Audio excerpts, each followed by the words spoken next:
Lanjutnya, ma yu'malu lil mayyiti min a'malil bir.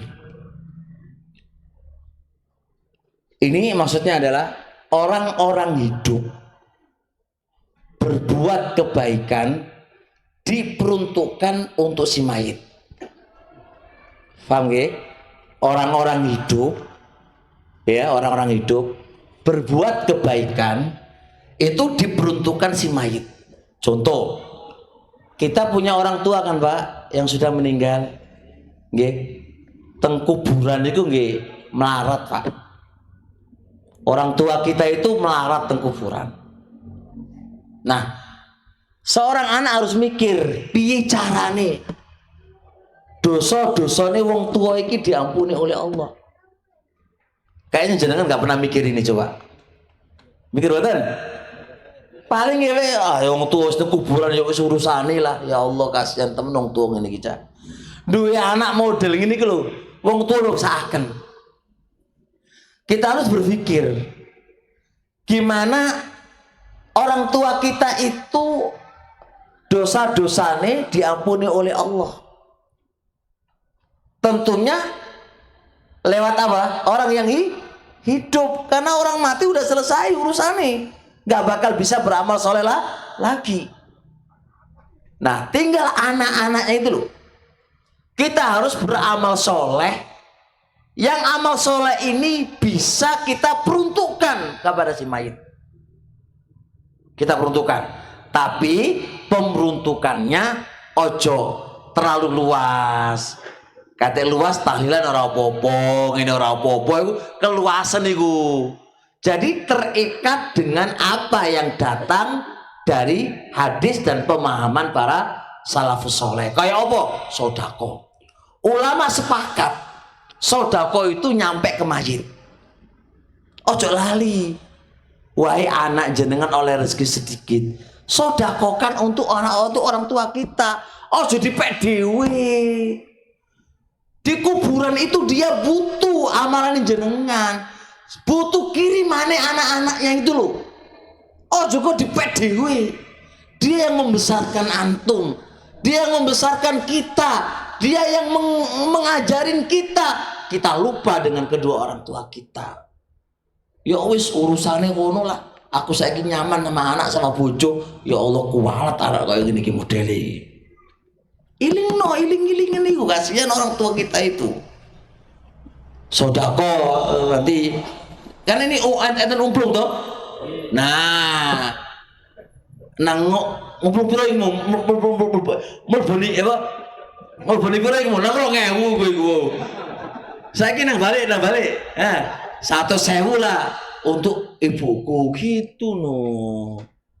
Pemana 1 juta untuk ibuku gitu. Ini kasihan dia. Sodako ya. Misal contoh lagi, kayak umroh dan haji. Ibu kita yang belum umroh, umrohkan. Bapak kita, ibu kita belum haji, hajikan. Dan datang dalam hadis yang sahih, ja'arojulun ilan nabi, ada seorang laki-laki datang kepada Nabi alaihissalam faqal, ya Rasulullah, inna abi qad tuwfi, bapakku wis mati wahai Nabi, afa hujju anhu, boleh enggak aku hajikan dia wahai Nabi? Qala Nabi alaihissalam, hujja'an wa tamir, hajikan dia dan umrohkan dia. Berdasarkan hadis ini, mengumrohkan orang keluarga kita, mengumrohkan orang tua kita yang telah meninggal, dan menghajikan orang tua kita yang telah meninggal itu nyampe. Kiriman pahala itu salah satu sebab bisa menghapuskan dosa-dosanya, meringankan beban-beban dia di kuburannya.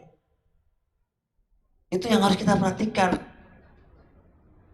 Sekarang saya kasih logika. Imam Nawawi ngasih logika begini. Taruhlah ada orang tua kita masuk penjara ini, masuk penjara. Masuk penjara ya. Terus kemudian di pihak penjara nggak ada yang ngasih makan. Nggak ada yang ngasih makan. Terus siapa yang akan ngasih makan orang tua kita tadi? Siapa? Kita sebagai anak. Baik, perhatikan ya. Dia disiksa oleh pihak penjara karena perbuatan kriminal yang dia lakukan. Bagaimana seorang anak? Apa gak kasihan? Rintihan orang tua yang kita dengar dan babak belur di wajah dan di tubuhnya dia karena pukulan Pak Polisi dan siksaan-siksaan yang dilakukan oleh Pak Polisi. Saya yakin Pak,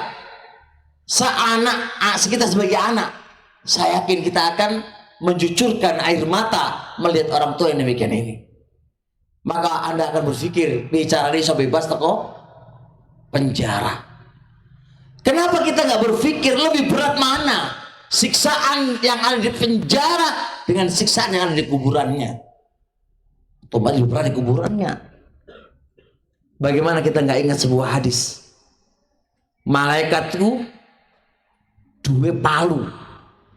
Palu ini kalau dipukulkan di gunung itu langsung ambyar Pak, berkeping-keping menjadi pasir, bukan berkeping-keping jadi apa?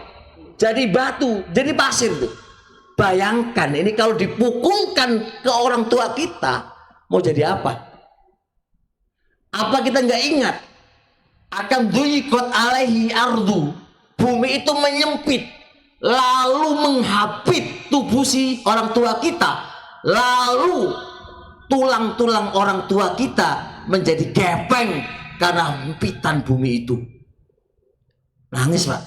Kita ingat lagi hadis Nabi alaihissalam, si mayit itu kalau dia ahlun nar fa'afrishuhu minan nar, dia dikasih tikar dari neraka dan dikasih baju dari neraka dan dibuka pintu neraka itu dibuka dan hawanya itu langsung masuk ke dalam kuburan dia.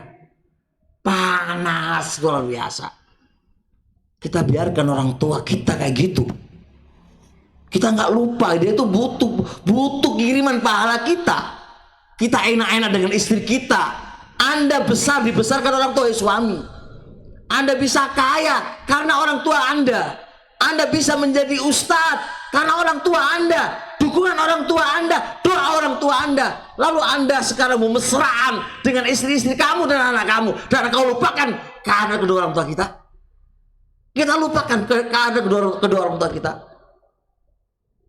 Jangan begitu. Yang punya jasa yang besar itu orang tua kita, bukan istri dan bukan anak.